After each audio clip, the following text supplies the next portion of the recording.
કળિયુગની અંદર કોણ? તો અહીંયા સ્વામી એટલે કે સ્વામિનારાયણ ભગવાન અને ધર્માત્મજ એટલે કે ધર્મના આત્મજ ભગવાન સ્વામિનારાયણના પિતાશ્રીનું નામ ધર્મદેવ હતું, એટલે ધર્મના પુત્ર એવા સ્વામિનારાયણ. આવો ઉલ્લેખ અહીંયા શાસ્ત્રોની અંદર આપણને મળે છે.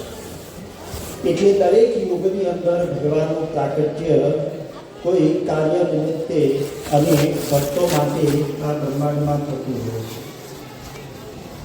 રામચંદ્ર ભગવાનના પ્રાકટ્યની કથા જોઈએ તો પૂર્વે મનુ ભગવાન અને શકરૂપા એમના પત્ની એમણે ઉત્તરાવસ્થાની અંદર ખૂબ તપ કર્યું અને તપના પ્રભાવથી ભગવાન પ્રસન્ન થયા અને ભગવાન પ્રસન્ન થયા ને એમને વર માગવાનું કહ્યું. એમને વર માગવાનું કહ્યું એટલે એમને કહ્યું કે પ્રભુ અખંડ દર્શન દેજો અમને. ભગવાને બીજો વર માગવાનું કહ્યું એટલે કહ્યું કે આપના જેવો પુત્ર એ અમને પ્રાપ્ત થાય. ભગવાને કહ્યું કે મારા જેવો તો હું એક જ હોઉં. હમણાં અહીંયા ડ્રામા ભજવાયો એમાં કૃષ્ણ ભગવાનનો રોલ અદા કર્યો હોય, આમ હાથમાં ચક્કર રાખ્યો પોતાનું, તો એ ફરે? એ ના ફરે. એટલે ભગવાન જેવો કોઈ થવાનું સમર્થ છે જ નહીં. ભગવાન એટલે ભગવાન. એટલે ભગવાને કહ્યું કે ભાઈ હું જ તમારે ત્યાં પુત્ર રૂપે એ અવતાર ધારણ કરીશ. એટલે એ જ મનુ ભગવાન અને શકરૂપા એટલે દશરથ રાજા અને એમના પત્ની કૌશલ્યા અને એમને ત્યાં એ રામચંદ્ર ભગવાને એ જન્મને ધારણ કર્યું. ભગવાનનું પ્રાકટ્ય એ આપણે જોઈએ છીએ કે ભક્તો માટે છે. 16 વર્ષની ઉંમર હતી અને વિશ્વામિત્ર ઋષિ એ દશરથ રાજા પાસે આવ્યા, કારણ કે એવો યજ્ઞ કરતા હતા અને યજ્ઞની અંદર બધા રાક્ષસો વિઘ્ન નાખતા હતા. હવે એમણે કહ્યું કે મેં યજ્ઞની દીક્ષા ગ્રહણ કરી છે એટલે મારાથી શાપ અપાય નહીં, મારાથી ક્રોધ કરાય નહીં. એટલે આની રક્ષા માટે તમે તમારા આ રામ અને લક્ષ્મણને મોકલો. દશરથ રાજા એકદમ મૂર્છા આવી જાય છે, કારણ કે સાવ બાલ અવસ્થા કહેવાય. એ વખતે દશરથ રાજાની ઉંમર કેટલી હતી ખબર છે? 60,000 વર્ષની. દશરથ રાજા કહે છે કે મારી ઉંમર 60,000 વર્ષની છે અને આ બાળકો 16 વર્ષના છે, એટલે તમે મને લઈ જાઓ. એટલે વિશ્વામિત્ર એકદમ પેલા થઈ ગયા કે તો મારે કંઈ જોતું નથી, એમને ઉભા થઈ ગયો. એટલે એમના ગુરુ વશિષ્ઠ એમને ખબર હતી, એમણે દશરથ રાજાને સમજાવે છે કે ભાઈ આનો મહિમા તમે હજી જાણતા નથી, કારણ કે આ તો ભગવાન છે. અને એ વિશ્વામિત્ર ઋષિ જોડે જાય છે. તમે જુઓ કે વનની અંદર જાય છે, બાલ અવસ્થા છે અને બાલ અવસ્થાની અંદર એવો મોટા મોટા રાક્ષસોનો સંહાર કરે છે. વિશ્વામિત્રનો યજ્ઞ એ નિર્વિઘ્ને પાર પડે છે. તમે તો શ્રીમદ ભગવદ્ ગીતાની અંદર ભગવાનના પ્રાકટ્ય માટેનો જે શ્લોક લખાયો છે એની અંદર બીજા શ્લોકની અંદર આ વાત લખી કે પરિત્રાણાય સાધુનામ વિનાશાય ચ દુષ્કૃતામ ધર્મ સંસ્થાપનાર્થાય સંભવામિ યુગે. એટલે પરિત્રાણાય સાધુનામ એટલે કે આવા ભક્તોને માટે ભગવાનનું પ્રાકટ્ય છે. ભગવાનના જીવનની અંદર બીજો પ્રસંગ જોઈએ તો ભગવાનને સવારમાં રાજગાદી મળવાની હતી ને એની જગ્યાએ ભગવાનને વનમાં જવાનું થયું. હવે વિચાર કરીએ કે રામ વનવાસમાં જવાનું થયું છે, પણ એનું કોઈ શોખ કે દુઃખ નથી, કારણ કે ભગવાને એ વનવાસ ઊભો કરેલો છે. તમે જુઓ કે વનની અંદર ગયા છે પણ ભક્તોના કાર્યો કર્યા છે. તમે જો શબરીબાઈ, હમણાં જ પ્રસંગ આપણે જોયો, હવે વર્ષોથી તપ કરતી હતી, ભગવાન વનમાં ના જાતે શબરીને ક્યારે મળે. તમે જુઓ કે પેલો જટાયુ ગિદ્ધ નામનો પક્ષી સીતાહરણ થયું અને રાવણ લઈ જતો હતો, તો પોતે રાવણની સામે ફાઇટ કરી, છેલ્લા શ્વાસ સુધીને ફાઇટ કરી અને રામ ભગવાન ગોતતા ગોતતા જ્યારે ત્યાં આવ્યા ત્યારે રામ ભગવાને એ કથા એને ગાથા સંભળાવી અને રામ ભગવાનના હસ્તમાં જ તેને પ્રાણનો ત્યાગ કર્યો અને ભગવાને સ્વયં એનો અગ્નિ સંસ્કાર કર્યો. તો એ જટાયુ જેવા ભક્તને માટે ભગવાન વનની અંદર ગયા છે.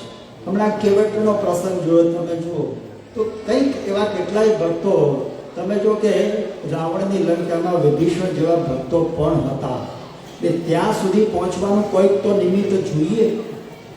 તો ભગવાન ભક્તને માટે પ્રખ્યો છે અને એટલા માટે આપણને ખ્યાલ આવે કે ભગવાનના જીવનની અંદર હંમેશા ભક્તોનું સ્થાન એ પ્રથમ છે અને એટલે જ ભક્ત માટે ભગવાન આ બધી ક્રિયા કરે છે. તમે જો ભગવાન 14 વર્ષનો વનવાસ સ્વીકાર્યો અને 14 વર્ષના વનવાસ પછી પુનઃ પાછા અયોધ્યામાં આવ્યા. તમે જો રામ ભગવાનનું જીવન અને કવન એટલે સમગ્ર સંસારી વ્યક્તિ માટે એક આદર્શ વ્યક્તિત્વ ગણાય. પારિવારિક સમજણ હોય કે લોકના સંબંધો હોય, પિતા પુત્રના સંબંધો હોય, આ બધાની અંદર તમે જુઓ રામાયણ એક આદર્શ વ્યક્તિત્વ છે. આપણે ખ્યાલ હોય રામ ભગવાન પાછા આવ્યા છે વનમાંથી, 14 વર્ષનો વનવાસ પૂર્ણ કર્યો છે અને અયોધ્યામાં આવીને પહેલા ક્યાં કોને મળે? તમે વિચાર કરો, આજે આપણે સંબંધ માટે કેટલું બધું સહન કરીએ છીએ, સંબંધ માટે કેટલી બધી આપણને ચેલેન્જો આજે આપણી સામે આવી નથી છે. રામ ભગવાન તમે તો કઈના ત્યાં મળવા માટે પહેલા જાય છે. હવે જે એક વ્યક્તિના એક વચનના આધારે ભગવાનને રાજગાડી છોડવી પડી છે અને જંગલની અંદર જવું પડ્યું છે, એ વ્યક્તિને મળવા પહેલા જાય છે. હવે કઈને પણ મનની અંદર ઘણો સંકોચ થતો હશે, ઘણો મનની અંદર પેલું થતું હશે, કયા હેતથી એ સામે આવીને ઉભા રહે. પણ જો રામ ભગવાનનું વલણ જો હતું, રામ ભગવાન કઈને કહે છે કે માતા તમે દુઃખી ના થાવ, કારણ કે હું તમારા આશીર્વાદથી ઘણું બધું પામ્યો છું. વાલ્મીકી રામાયણની અંદર આ વાત લખવામાં આવી છે કે તાત સ્નેહો ભરત મહિમા પૌરુષમ વાયો સુનો સખ્યમ ચાપી પ્લવગ નૃપતે ક્વાપી સૌમિત્ર ભક્તિ સીતા સત્યમ મમ ભુજ બલમ વૈરીણામ વૈરી ભાવો જ્ઞાતમ સર્વમ તવ ચરણયોહો માતરેશ પ્રસાદ. કે માતા આપની કૃપાથી આવું બધું પામ્યું છે. તમે કલ્પના કરો કે મારા પિતાનો મારા પ્રત્યેનો સ્નેહ કેવો હતો કે મેં અયોધ્યાનો ત્યાગ કર્યો, પિતાએ પ્રાણનો ત્યાગ કર્યો, દેહનો ત્યાગ કરી દીધો, પ્રાણ ટક્યા નહીં. મને ખબર પડી કે મારા પ્રત્યે પિતાનો સ્નેહ કેવો છે. તાત સ્નેહો ભરત મહિમા. ભરતજીને સામેથી રાજ મળ્યું છે, પચાયું પાડ્યું નથી જેમ આજના જમાનામાં થાય છે. આપણે ખ્યાલ આવે દેશમાં મકાન હોય લેવા આપ્યું ખાલી જ ના ઘર આપે જ નહીં, તમારે હાથ જ ધોવા પડે. તો એવી રીતે ગાદી નથી મળી, સામેથી મળી છે. ભલે એની માએ જે કંઈ પોલિટિક્સ કર્યું અને બધું રાજ રમત કરી અને થયું, પણ ભરતજી તો ભગવાનના ભક્ત હતા. જો અહીંયા એનો મહિમા સમજાય છે કે ભાઈ પ્રત્યેનો મહિમા કેવો હતો. એ રાજગાદી પર બેઠા નથી, ભગવાનની સમજીને એને 14 વર્ષ રાજ કર્યું છે અને રાજ્યાસન ઉપર બેઠા નથી, પોતે જંગલમાં ઝૂંપડી બાંધીને રહ્યા છે. તો ભગવાન પ્રત્યેનો મહિમા આપણને ખ્યાલ આવે કે ભાઈ માટે સમર્પણ પોતે કર્યું છે, ખ્યાલ આવે. પછી કે છે કે પૌરુષમ વાયુ સુનો. આ રાવણ સાથેના યુદ્ધની અંદર હનુમાનજીની વીરતા, શૂરવીરતાનું દર્શન કર્યું છે. એકલા વ્યક્તિ રાવણની લંકામાં જાય, સિંહની મોરમાં જતા પહેલા વિચાર તો કરવો પડે ને. ખ્યાલ આવે એમ હનુમાનજી એની શૂરવીરતા તમે જુઓ. સીતા માતાની શોધમાં પોતે જરાય પાછા નથી પડ્યા, તો હનુમાનજીની શૂરવીરતાનું દર્શન થયું છે. તો કે સખ્યમ ચાપી પ્લવગ નૃપતે. તમે જો વાનર સેનાના અધિપતિ એવા સુગ્રીવ ભગવાન સાથે એને મિત્રતા નિભાવી છે, પોતાનું સમગ્ર ભગવાન માટે સમર્પિત કરી દીધું છે, પોતે કોઈનો વિચાર નથી કર્યો. તો એની મિત્રતાનું દર્શન થયું છે. અને કે છે કે ક્વાપી સૌમિત્ર ભક્તિ. સુમિત્રા નંદન એટલે કે સૌમિત્ર એટલે કે લક્ષ્મણજી. આગળ તો રામ ભગવાનને જંગલમાં જવાની થઈ છે, વનમાં જવાની થઈ છે, લક્ષ્મણજીને નથી થઈ. પણ ભગવાન માટે પોતે પણ રાજગાદીનો અને ત્યાગ કરી અને ભગવાનની સાથે જંગલમાં ગયા છે. ભગવાનનો પડછાયો બનીને લક્ષ્મણજી 14 વર્ષ સુધી વનમાં રહ્યા છે. કોઈ બીજો વિચાર નથી કર્યો. તમે જો ભાઈ ભાઈના સંબંધનો આ કેટલો અદ્ભુત મહિમા છે. આપણને ખ્યાલ આવે કે પોતે પણ ભગવાન માટે સમર્પિત થઈ ગયા. તો લક્ષ્મણજીની આવી ભક્તિનું દર્શન પણ મને આ 14 વર્ષ દરમિયાન થયું છે. સીતા સત્યમ, તમે જો સીતાજી, આપણને ખ્યાલ આવે કે પતિવ્રતા સ્ત્રી હતા અને એના પતિવ્રતાનો સત એ અગ્નિ પરીક્ષામાં એ સુવર્ણ સમ ઉજળું થઈને બહાર આવ્યું છે. એ અગ્નિ પરીક્ષામાં સંપૂર્ણપણે પાસ થયા છે અને એની પતિવ્રતાની ભક્તિનો પણ અહીંયા પરચો એ ભળ્યો છે. સીતા સત્યમ મમ ભુજ બલમ, મને પણ મારા બાહુમાં કેટલું બળ છે એની ખબર આ 14 વર્ષના વનવાસ દરમિયાનથી. કારણ કે રાવણ જેવા સાથે લડવાનું થયું, એની સાથે યુદ્ધ કરવાનું થયું, તો એમાં મને મારા આ બળનો પણ પરિચય થયો. અને છેલ્લે વૈરીણામ વૈરી ભાવો, કારણ કે આમ સમાન હોય, એક સરખા હોય, એની સાથે યુદ્ધ લડાઈ થાય તો કે એમાં મજા આવે ને. સિંહની કૂતરાની લડાઈ જોવા કોણ જાય? તો સિંહ સામે આખડતા હોય તો ખ્યાલ આવે. ઇન્ડિયા પાકિસ્તાનની મેચ હોય તો બધા અડધી રાત્રે પણ જાગીને બેસે. તેમ અહીંયા પણ રાવણ જેવો શત્રુ, અને એની શત્રુતા તો તમે જુઓ, સિંદરી પડી જાય પણ બળ ના મૂકે. આપણે ગુજરાતી કહેવત છે ને, તો રાવણ આખે આખો એમાં ખપી ગયો, પણ એને એનો શત્રુત્વ, એ વૈરભાવ, એનો ત્યાગ ના થયો. એટલે આવા વૈરીની પણ અહીંયા ખબર પડી. એટલે માતા, આપ દુઃખી ના થાવ, આપના કૃપાથી તો હું આટલું બધું પામ્યો છું. આપણને ખ્યાલ આવે કે માતા કઈ કઈ જ કેવળ રામ ઉપર ઓવારી નથી ગયા, પણ સમગ્ર આર્યાવર્ત એ રામ ભગવાનની આ સમજણ, આ મનોવલણ તમે જુઓ કે ભગવાને કેવું જબરદસ્ત મનોવલણ દાખવ્યું છે. આપણે પણ જો એ પ્રમાણે અનુસરીએ, વર્તીએ તો આપણા ઘરની અંદર પણ રામાયણ થતી બચી જાય. આપણને ખ્યાલ આવે, રામ ભગવાનના વચન પ્રમાણે ના અનુસરીએ, વર્તીએ તો રામાયણ થાય. એટલે અહીંયા રામ ભગવાનનું ઉદાર વિશાળ ચરિત્ર, એનું જીવન અને કવન, એનું પણ દર્શન થાય છે. અંતે તો ભગવાનનું પ્રાકટ્ય એ ભક્ત માટે છે, એ આપણને અહીંયા ખ્યાલ આવે છે. સ્વામિનારાયણ ભગવાનનું પ્રાકટ્ય પણ આ બ્રહ્માંડમાં થયું અને ભગવાને પણ અનેક જીવનો ઉદ્ધાર કરવાનો સંકલ્પ કરીને જ આ બ્રહ્માંડની અંદર પધારેલા. નિષ્કુળાનંદ સ્વામીએ એટલા માટે તો ભગવાન સ્વામિનારાયણ માટે એમને લખ્યું કે ભગવાનનું પ્રાકટ્ય જન્મ જન્મમાંથી મુક્તિ અપાવવા માટેનું છે.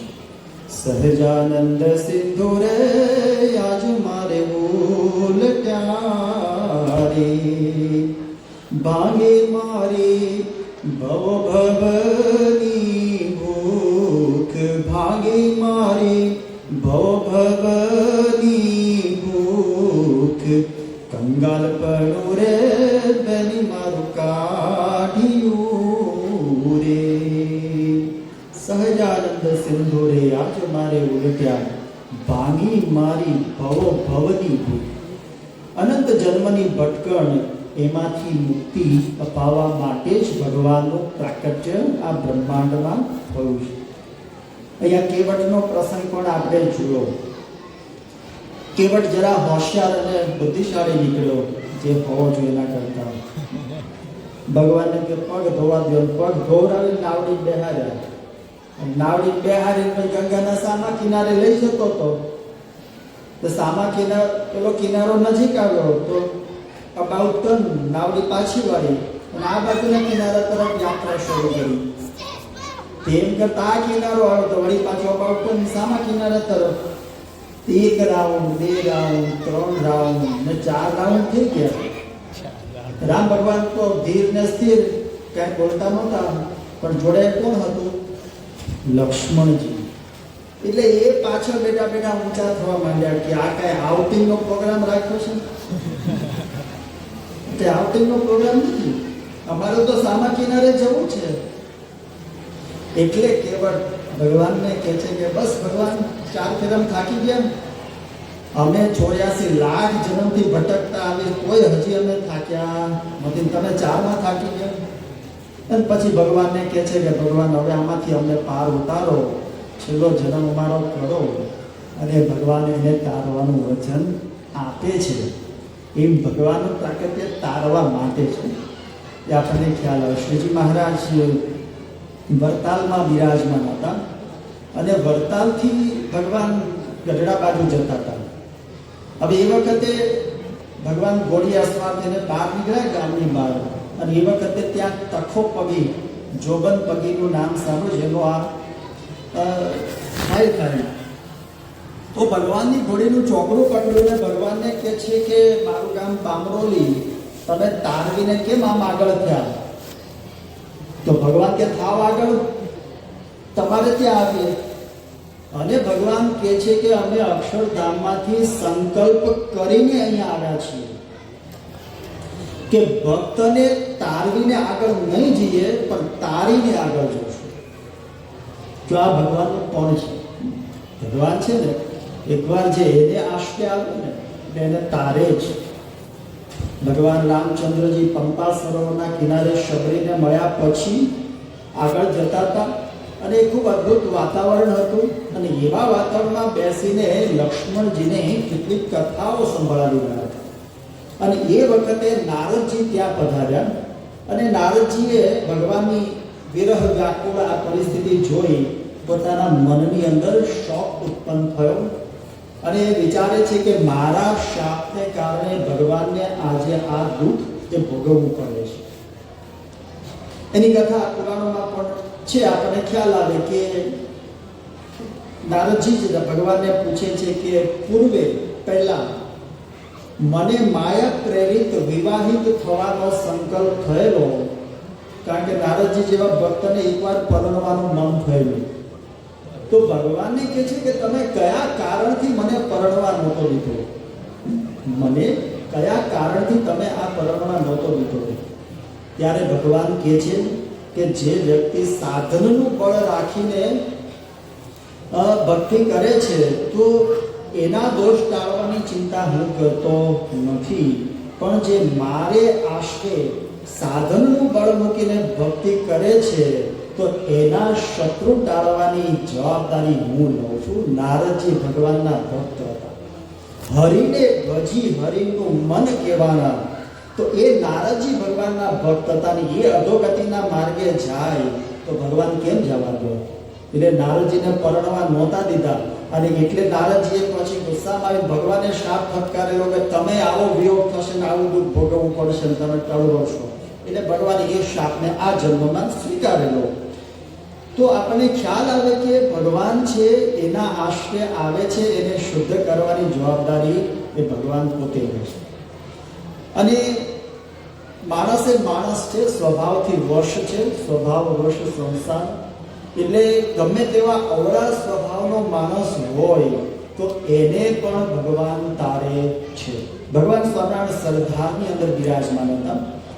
સરદારની અંદર ભગવાન પધાર્યા, એ વખતે ગામના બધા હરિભક્તો, ગામધણી ટોંગાજી, આ બધા જ ભગવાનને સ્વાગત કરવા માટે સામે ગયા, અને ઢોલ ત્રાસા શરણાઈ વગાડતા વગાડતા ગામની અંદર લઈ આવ્યા. એટલે ગામધણી ટોંગાજીએ કહ્યું કે દરબારની અંદર આપ પધારો. તો એ વખતે બે વણિક બંધુઓ શેઠ કમળસિંહભાઈ અને ગોવર્ધન, એણે કહ્યું કે દરબાર એ લાભ આ વખતે અમને લેવા દો.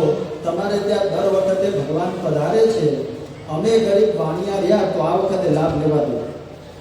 અને ભગવાને પણ મોરછાપ મારી કે ભાઈ આ વખતે તમારે ત્યાં રોકાઈશું.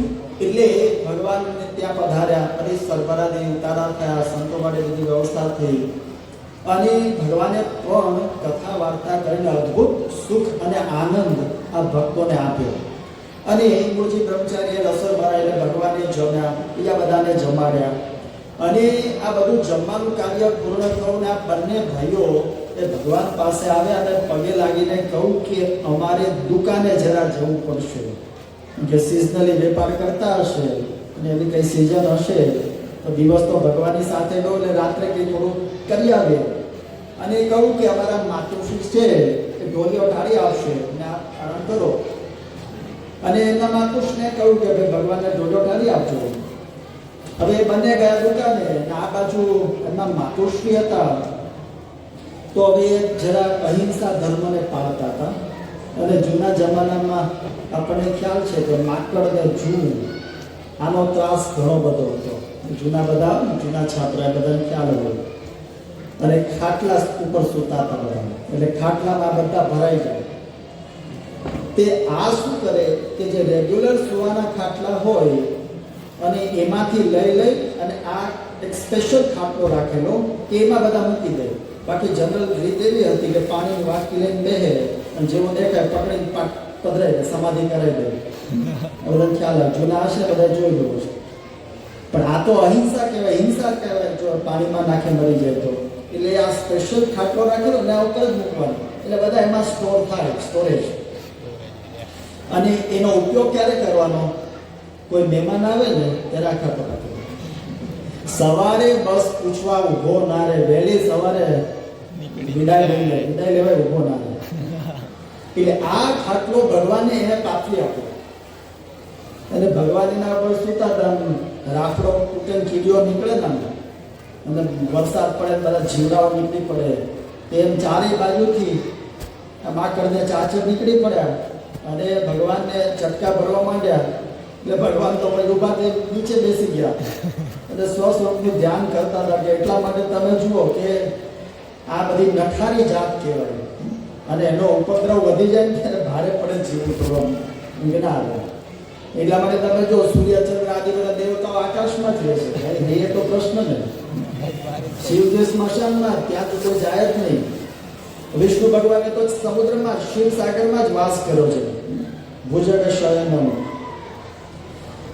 તો ભગવાન બધું વિચારતા હતા. એમાં રાતના 12 વાગ્યા હશે. આ બંને ભાઈઓ પાછા આવ્યા દુકાનેથી ને ભગવાને નીચે બેઠેલા પડે. તો કે ભગવાન આ પલંગ ઢાળેલો છે ને આપ કેમ સુતા નથી? કે આમાં સુવાય એવું ક્યાં છે? કે આમાં તો માકડને આ બધા જૂ છે. એને ખબર પડી કે માએ આ કપટ કર્યું છે ને આ ભાગ લંબર જેમ ઠપકારવા માંડ્યા કે અભાગની કે ભગવાનને આવો ખાટલો કેમ ઢાળી આપ્યો? તો ભાઈ એ જૂના જમાના હાચું ઘી ખાધેલા કે ભાઈ સામાન, તારો સામાન તો ભગવાન છે, આ બધાનો ઉદ્ધાર કરે ને, આ બધાનો મોક્ષ કરે, કલ્યાણ કરે ને. તે ભગવાને દ્રષ્ટિ કરી દે, એને સમાધિ દે. સમાધિમાં આ બધા જ માકડ ચાચડ એ બધા દિવ્ય સ્વરૂપ ધારણ કરીને વૈકુંઠમાં વિમાનમાં બેસીને જતા એને જોયા. અને ભગવાને પુનઃ દ્રષ્ટિ કરી એટલે પાછા ભાનમાં આવે એટલે સીધા જ પગમાં પડ્યા. અને ભગવાને કહે છે કે આપ તો સમર્થ છો, પુરુષોત્તમ ભગવાન છો.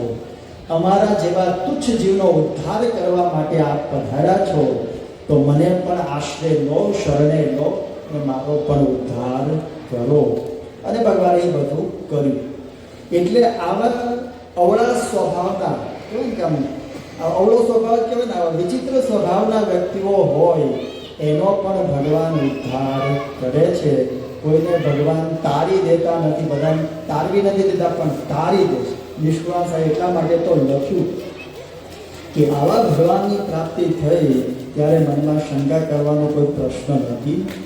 જીવ શિદ શંકા કરે મન રે, મળે સહજાનંદ ભગવન રે. આજ બહુ જીવ તારવા સારું રે, કર્યા પેલે ઉપાય હજારો રે. આજ બહુ જીવ તારવા સારું રે, કર્યા અલપેલે ઉપાય હજારો. બહુ જીવ તારવા માટેનો ભગવાનનો સંકલ્પ છે. એટલે આવા જે કોઈ પણ જીવ ભગવાનના યોગની અંદર આવે એ બધાનો મોક્ષ ઉદ્ધાર કરી નાખે, એમાં કોઈ શંકાને સ્થાન નથી.